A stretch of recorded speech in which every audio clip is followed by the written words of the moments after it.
It's no secret that extinction is a natural phenomenon and occurrence, but the rate of biodiversity loss in the modern era isn't natural. Every year, as many as 10,000 species go extinct, which is 1,000 times more than the natural rate of extinction. Another aspect of extinction that's changed is the method. In the past, species would go extinct due to environmental factors, such as natural disasters, disease epidemics, and inbreeding. Unfortunately, most species nowadays are casualties of the ongoing Holocene mass extinction. Climate change, pollution, habitat destruction, and the black market are all driving causes of man made extinctions. Many iconic animals have been driven to extinction since the dawn of civilization. For the longest time, extinction was believed to be a permanent status, the end of a species for the rest of time. But is it? On April 7, 2025, a major announcement was made by a bioengineering company known as Colossal. On this day, the company announced the resurrection of three long extinct Ice Age predators. These were three direwolves, two males born on October 1st, 2024, and a single female born on January 30, 2025. The company claimed that in house scientists compared ancient DNA from two direwolf fossils to the modern grey wolf genome. Upon comparison, they made 20 key changes to 14 genes, triggering changes to the animal's coat colour, size, and skull shape.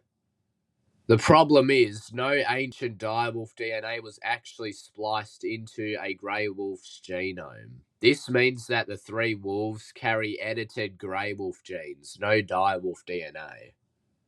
This means that genetically the animals aren't direwolves. However, Colossal claims that they resemble a direwolf physically.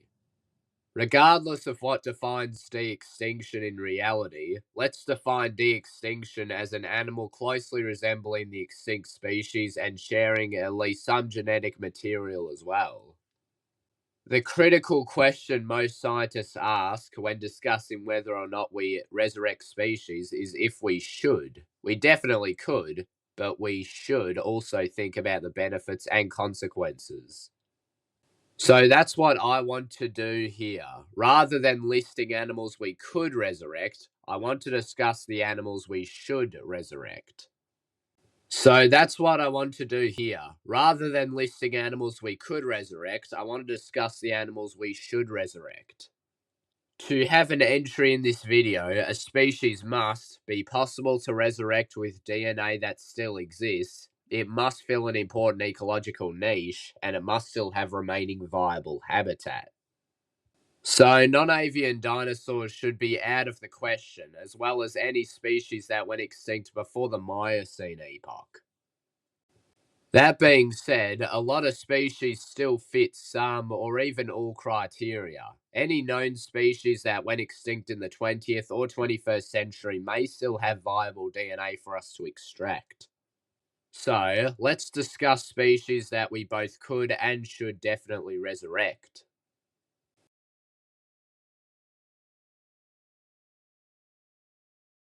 Probably the most iconic animal to go extinct in the modern era, along with being Australia's most iconic extinct species overall, is the thylacine, colloquially known as Tasmanian tigers or Tasmanian wolves.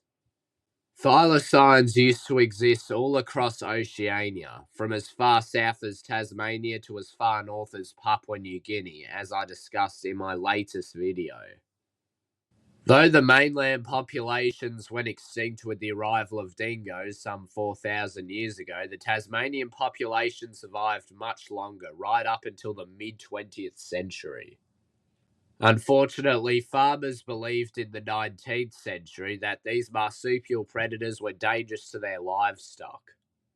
Whether this was even the case is debated, but regardless, bounties were placed on these amazing creatures. The last individual of this species, nicknamed Benjamin, died in the Hobart Zoo in September of 1936. He was believed to have died from neglect.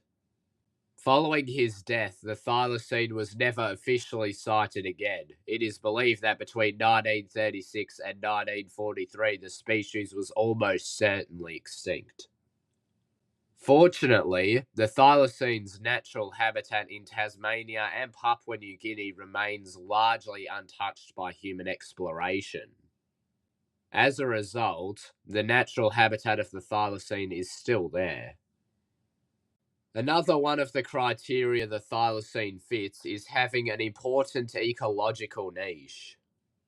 Since the extinction of the thylacine, marsupial populations in Tasmania have spiked rapidly, as the thylacine was the only animal that could take down a grown adult wallaby. As a result of higher populations, diseases have more opportunities to spread.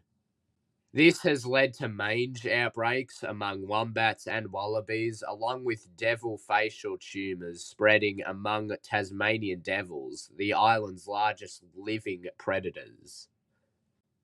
This is a common occurrence in ecosystems. Ones with no apex predators see prey populations spike and become overpopulated.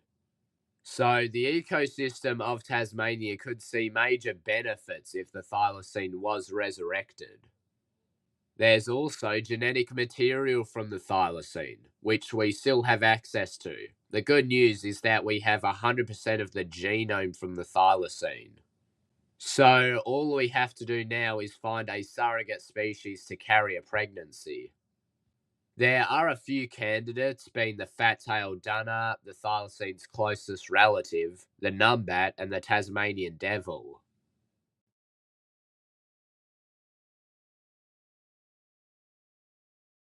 Most Americans may be unaware that parrots called the US home very recently.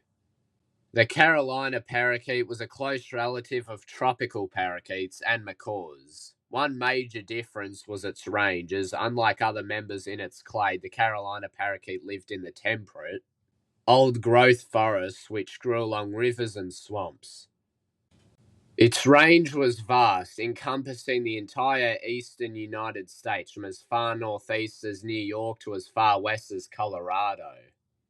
The birds mostly ate the seeds of the trees and shrubs in its home forests, including those of cypress, hackberry, beech, sycamore, elm, pine, maple, oak, and other trees.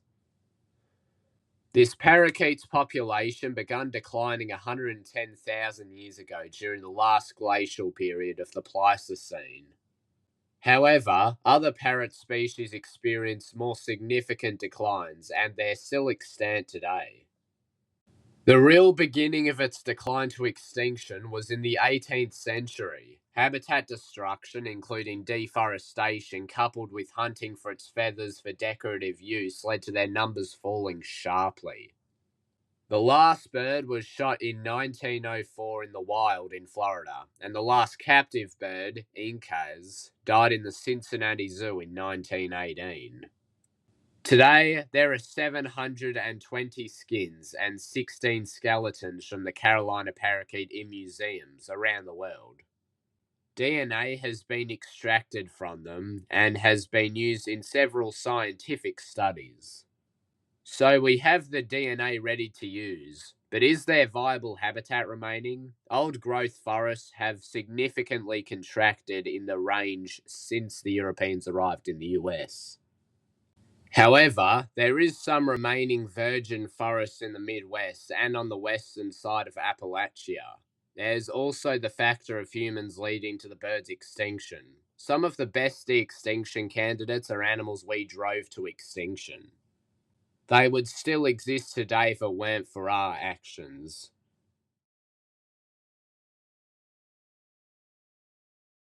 The final species to discuss in this video is the dodo, which was, of all things, a giant flightless pigeon, which was endemic to the island of Mauritius in the Mascarenes. The Mascarenes used to be a diverse chain of island ecosystems, with large birds inhabiting all three islands, including Mauritius. The dodo was a roughly pigeon or turkey-sized bird, one which was first discovered by the Dutch in 1598 when they landed on the island of Mauritius. Until the 20th century, very little was known about the dodo, as despite being discovered by Westerners in the late 16th century, the bird wasn't described scientifically until the 18th century.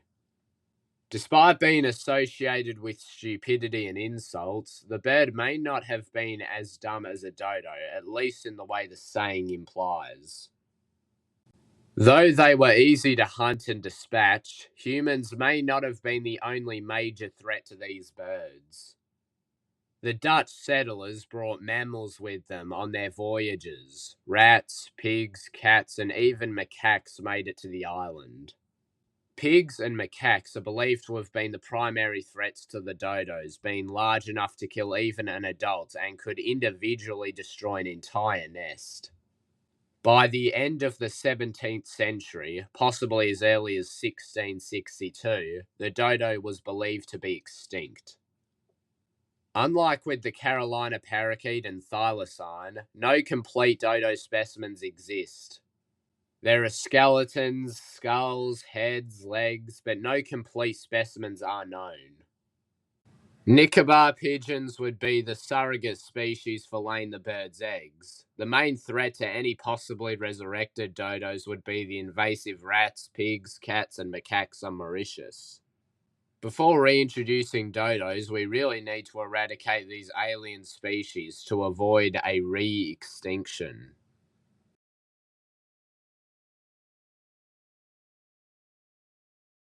Now, there are a few other species that could make good candidates for resurrection, such as the great auk, moas, or aurochs, but these are just a few examples, ones which went extinct recently enough to consider resurrecting.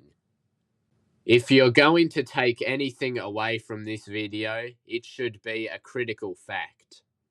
De-extinction should be treated as a last resort, a way to resurrect biodiversity that's already extinct. If we want to prevent more species from joining the list of de-extinct animals and candidates, we should prioritize conservation and support organizations which prevent extinction in the first place.